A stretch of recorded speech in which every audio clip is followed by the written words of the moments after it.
Okay, I guess I'm live. I didn't see the little signal that said I was live. But hi, I'm Lynn Weimar, and today I just wanted to talk to you about a problem that a lot of us have, or probably all of us have had at some point in our lives, and that is that we are living in the land of denial or the state of denial. And this is really on my heart because I have experienced tremendous losses of people that I really, really love through just their denial of what's really going on in their life and what will turn it around for them so that they can change their life. Instead, they chose to ignore it, stuff it. Whatever we do, they did it. So today, I want to tell you a little bit of the story of my husband, Ross.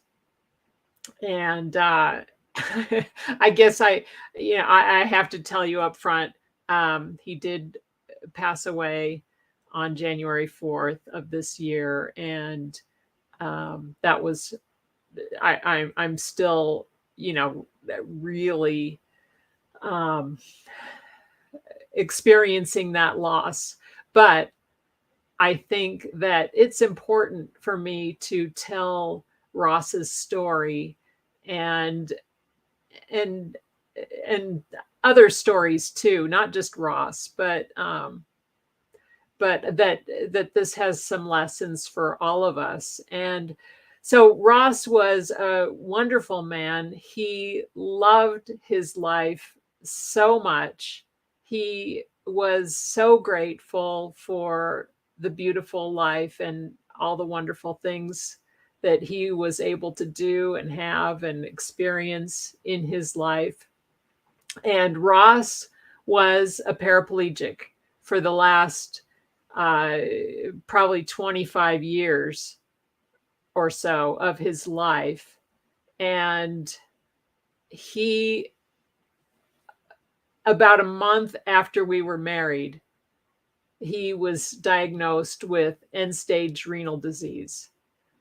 So, what happened then was, we went from this, uh, what we thought was going to be our wonderful, happily ever after life of, um, you know, going out, running and being in the outdoors and experiencing everything. And we got married, and he got really, really tired and really, really quiet, which wasn't like him. And he ended up not even getting up out of bed after a while. He stopped talking, he stopped eating, he stopped doing anything, and just was so tired. He laid in bed, and he what he would do was wait until he was almost dead before he was ready to seek medical help for himself. We were married for 9 years, and it was a wonderful 9 years. But that entire time, probably we were dealing with the consequences of him not wanting to face the reality of the condition that he was really in. And so that's exactly what happened at the end of his life, too, was that he waited too long to get help. If he had fixed the thing when it was a little problem, it wouldn't have turned into the thing that took his life. And I guess that's all I'll say about that right now, because I don't want to be too morbid. on this, but I think it's really important for me to talk about because living in denial can be deadly.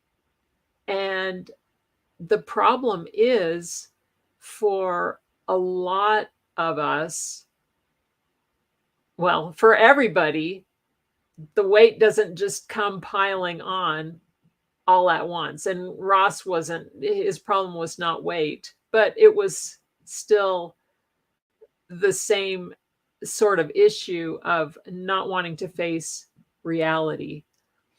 And so if we accidentally drink poison or we get bit by a snake, say, and we get poison in our body, that's an acute condition that, okay, I know I need to get help right away. And even Ross, if he was really scared about something, he would go get the help he needed right away. But most of the time it was, oh, well, maybe we can deal with this later. We can deal with this. It's not that bad right now. So when it's acute and we get really, really sick right away, then we are motivated to get the help that we need to change our lives. But when we are just doing little things day in and day out that are taking us a little bit farther away each day from health, from really being able to live our life, we don't really notice. I always talk about the choice between, for instance, an apple and a brownie. Doesn't seem like that big of a deal in the moment. And for a lot of my life, if I were presented with those two choices, I would have chosen the brownie. And I like apples. But the brownie provides that quick dopamine hit, and the apple just isn't quite as enticing. And so what happens when we make those little tiny choices day in and day out, nothing happens. We don't feel the effect right away. Oh, it's just a little bit worse of a choice. It's the calories aren't that different. And just a little more weight that has crept on. It's just a couple more pounds and nobody can really tell. And what the real problem is that we think that the cure is worse than the disease. And we don't want to give up the things that right now seem so important to us. We feel like we're depriving ourselves by making those healthier choices. We think we're missing out on something. And really what it boils down to is that fear of missing out. Like, oh, that brownie might not be, somebody else might eat it. It might not be available next time around. I might really be missing out on something if I say no to that thing.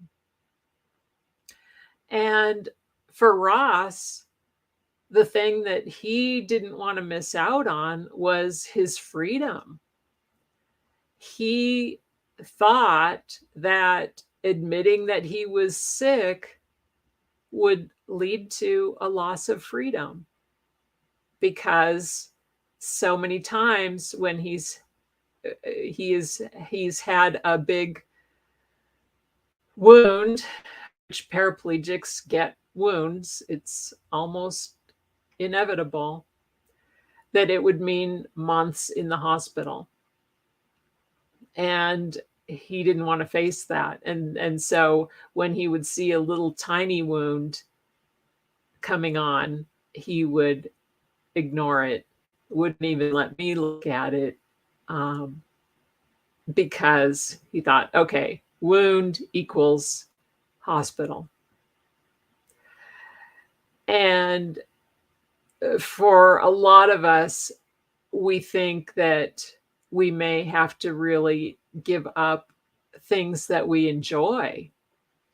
One woman that I talked to thought that it would mean giving up special times with her husband because of, that represented food and, wine and things like that, and that she wouldn't be able to enjoy the time with her husband if she wasn't partaking with him in all this food.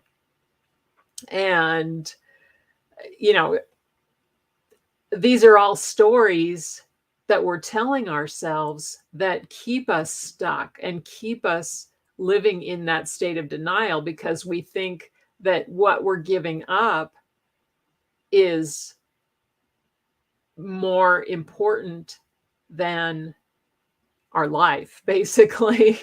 We don't see it that way, but it keeps us from facing the truth, and it keeps us from really changing our lives. And so we stay stuck. And in the case of Ross, and in the case of many, many people, our denial is killing us. And what I've found for so many people, in our society, in our modern world today, is that the root of the problem is that we are experiencing our life through food, and we're using food to cover up our emotions, make ourselves feel better, numb out how we cope with life and all the stresses of life, how we celebrate, how we connect with others, and on is all related to food. And so we feel this sense of loss when we feel like, oh, what if I can't eat this thing anymore? And this is why it has become my life's passion and work to help women over 50 to be set free from all the things that are holding them back from really living their best life. And I have to tell you from personal experience that being free is so much better than any indulgence, any food craving, any special food that we really love. It's so much better to be free, and that leads to increased health, better fitness, better ability to really live our lives and enjoy our lives. And Ross loved his life and loved his freedom so much that it ended up taking his life. And I don't want that for you. And if you're ready to move out of the state of denial and start living in the state of freedom, where you're free to enjoy the beauty and all the amazingness that this life has to offer you, then I would encourage you to click on the link that, let me see if I know how to put this here. Okay, there we go. So I'm not sure if you can click on that. Maybe you can, but no, it doesn't look like it's clickable, but I'll put it in the comments. That's what the link is, what you can see right there. And watch that masterclass, which is called 5 Simple Shifts to Eliminate Emotional Eating.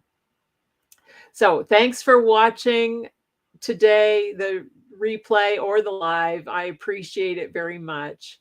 Take care and have a great evening. All right. Bye.